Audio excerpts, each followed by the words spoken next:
दर्शकों, इस वक्त हमारे समक्ष है Nagpur hernia and pile centre के डायरेक्टर डॉक्टर सोरटे। आप एक जनरल सर्जन हो सर? या सर, हम आपसे ये जानना चाहेंगे, कल वर्ल्ड पाइल्स डे सेलिब्रेट किया गया है, तो आप ये बताइए, एक जनरल सर्जन है तो जो अयोग्य जीवन शैली जो चल रही है, जंक फूड जो ज्यादा इंटेक कर रहे हैं, उसका इफेक्ट उनके बवासीर पे किस तरह से हो रहा है, उस बारे में आप बताइए।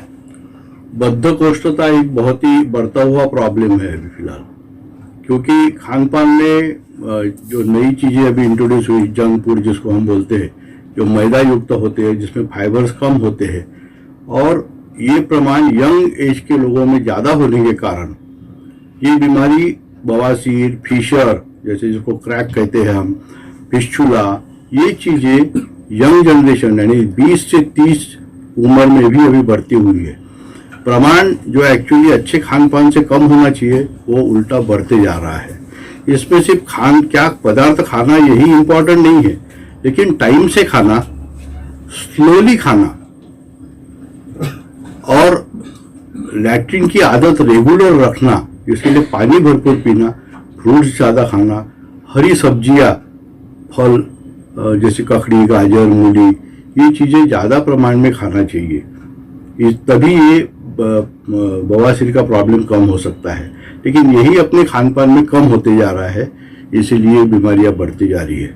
बवासीर अभी नई जनरेशन के लोगों में, जिनका बैठा हुआ काम है, जो 8-8 घंटे बैठे हुए रहते, एक्सरसाइज नहीं करते, उनमें ज़्यादा प्रमाण में देखा जाता है।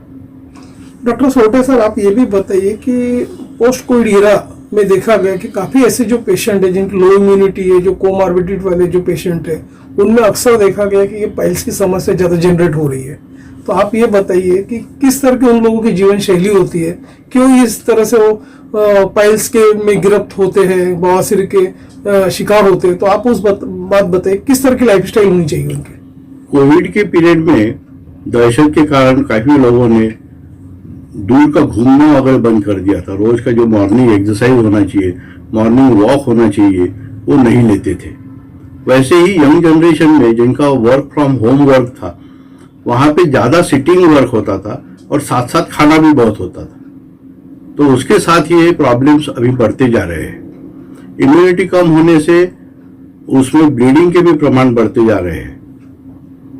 ब्लीडिंग की बवासीर जो है वो भी बढ़ती जा रही है। सर, जिन्हें बवासीर है, जिन्हें पाइल्स है, उनमें उस ऐसे सेक्शंस पे काफी डर होता है कि ऑपरेशन कैसा होगा, या गुदा मार्ग से जो कोम निकलती है तो उसका ऑपरेशन मतलब कितने फेज में होगा, तो और क्या उसकी अभी नई प्रणाली है, क्या नई प्रचलित पद्धति है, उस बारे में भी थोड़ा आप बताइए। हम तज्ञों का भी यही विचार है कि ये जो पुराने ऑपरेशन थे, जहाँ काटपीट की जाती थी, जो भी मांस बढ़ा हुआ रहता था बवासीर का, उसको काटा जाता था और सिलाया जाता था या वैसे ही छोड़ दिया जाता था।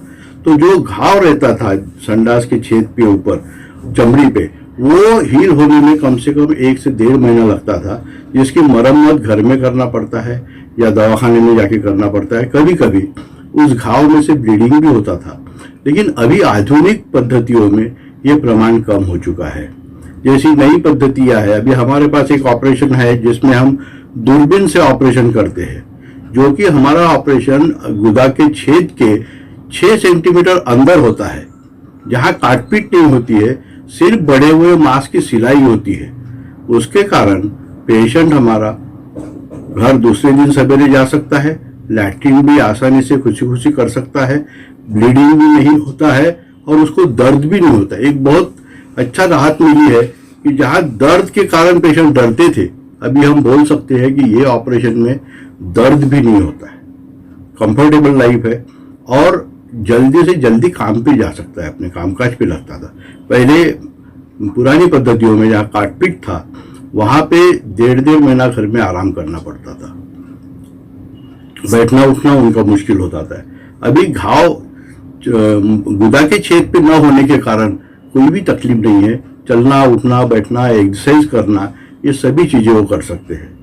इसीलिए ये दूरबीन पद्धति, जहाँ पे एक दूरबीन गुदा के रास्ते द्वारा अंदर डाली जाती है, करीबन 8 इंच की लंबी दूरबीन है, और उस दूरबीन द्वारा अंदर 2 लाइन में सिलाई की जाती है। ये अभी बहुत अच्छा प्रचलित होते जा रहा है।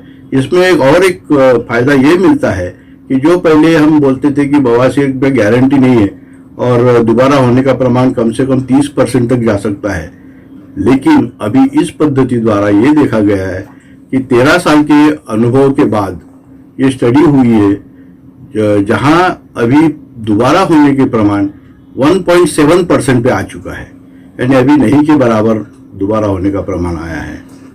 डॉक्टर सोटे सर, हमारे दर्शक आपसे ये भी जानने के उत्सुक है कि जो काफी जो लोग हैं, कुछ लोगों में एक संभ्रम रहता है कि आयुर्वेदिक पैथी से जो इलाज किया जाता है वो रूट से पूरा का पूरा गायब हो जाता है, पाइल्स के प्रॉब्लम आते ही नहीं जो ऑपरेशन के स्टेज पर हो, लेकिन एलोपैथिक में उनको लगता है कि ऑपरेशन कराना पड़ता है। तो आप ये बताइए, दो जो पद्धति जो चल रही है, जो एंडोस्कोपिक जिसका आपने जिक्र किया और एक आयुर्वेदिक है, तो आप बताइए कि परमानेंट रिलीफ किस प्रोसीजर से उनको मिलता है, पद्धति से, उस बारे में बताइए। बवासीर की 4 स्टेजेस होती है, जहाँ पे एक पहली स्टेज और दूसरी स्टेज जो है वो अंदर ही रहती है, जो बाहर दिखती नहीं है। तीसरी स्टेज में थोड़ा कोम बाहर आना चालू हो जाता है और लैट्रिन से उठने के बाद अंदर चले जाता है, और चौथी स्टेज में मांस बाहर आके कई देर तक बाहर ही रह सकता है या परमानेंटली बाहर रह सकता है। ऐसे में आयुर्वेदिक या कोई भी पद्धति, हमारी भी पद्धति है, जैसे इंजेक्शन देना, बैंड लगाना, लेजर पद्धति है और बहुत सारी पद्धति है, जहाँ पे हम बवासीर को जो पहली, दूसरी, तीसरी स्टेज में है उसको हम बिना ऑपरेशन के ही कर सकते हैं। ऑपरेशन सिर्फ स्टेज 3B यानी जो बाहर आती है और जो बाहर आके बाहर ही रहती है, ऐसी स्टेज में हमको ऑपरेशन करना पड़ता है। लेकिन उसमें भी जो पहले काटपीट के ऑपरेशन करने पड़ते थे वो अभी नहीं करने पड़ते हैं। आयुर्वेदिक पद्धति भी अच्छी रह सकती है, हम उसके बारे में ज़्यादा बोल नहीं सकते, लेकिन इसमें एक चीज मैं बताना चाहूँगा, मरीज ने अंदर की जांच करने के बाद ही कोई भी दवाई लेना चाहिए, तभी पता चलेगा कि अंदर की बीमारी किस प्रमाण में है, क्या है, क्योंकि वो बवासीर ही नहीं है ऐसा नहीं, खून जा रहा है इसलिए बवासीर ही है ऐसा नहीं, वो फिशर भी रह सकता है, वो फिस्टुला भी रह सकता है, वो कैंसर भी रह सकता है।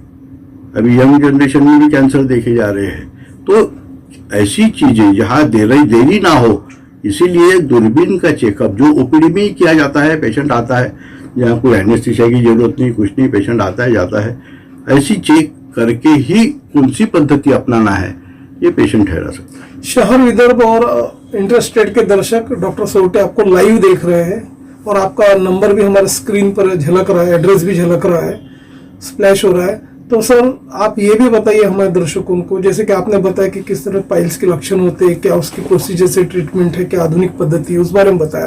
तो आप ये भी बताइए हमारे दर्शकों को कि इसके रोकथाम के लिए, उसके प्रिवेंशन के लिए किस तरह से सावधानियां रखनी चाहिए ताकि ये ना हो यंग जनरेशन को, उस बारे में बताइए।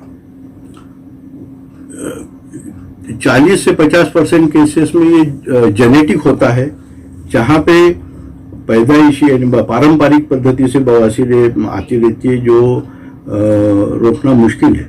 लेकिन बवासीर है इसीलिए वो बीमारी है ऐसा नहीं है, उससे तकलीफ होती है तब वो बीमारी कही जाती है। वो तकलीफ बढ़े नहीं, इसीलिए खान पान बैलेंस रहना चाहिए, यहाँ पे फाइबर युक्त पदार्थ ज़्यादा रहना चाहिए, जैसे फल है, ककड़ी, गाजर, मूली है, हरी सब्जियां है, अंजीर है, ये चीजें खाने से अपना मल सॉफ्ट रहता है, कड़क नहीं होता है। कड़क होने से जोर लगाना पड़ता है और जोर लगाने से बीमारियां बढ़ती है। इसमें साथ ही साथ मैं ये भी बोलूँगा, पानी भरपूर पीना बहुत जरूरी है, यहाँ पे कम से कम 3 लीटर पानी रोज पीना चाहिए। एक्सरसाइज बहुत जरूरी है, रेगुलर एक्सरसाइज करने से इसका प्रमाण कम होता है, और ज्यादा बैठक एक साथ नहीं करना चाहिए। जो इंजीनियर्स है जो बहुत 8-8 घंटे बैठे रहते हैं, उन्होंने एटलीस्ट हर घंटे को एक 10 मिनट के लिए चल के फिर के आना चाहिए और बाद में काम चालू करना चाहिए। Nagpur hernia and pile centre के आप डायरेक्टर हो सर, आप हमारे दर्शकों को ये भी बताइए कि किसी भी प्रकार का कोई उनको ट्रीटमेंट करवाना है या प्रत्यक्ष आपसे मिलना है, तो जैसे कि आपका एड्रेस तो हमारे स्क्रीन पर आपका झलक ही रहा, तो आप हमारे दर्शकों को ये बताइए कि उन्हें ट्रीटमेंट करवाना है तो किस प्रकार की यहाँ पे state of the art facilities है, क्या इम्यूनिटीज है, उस बारे में आप बताइए।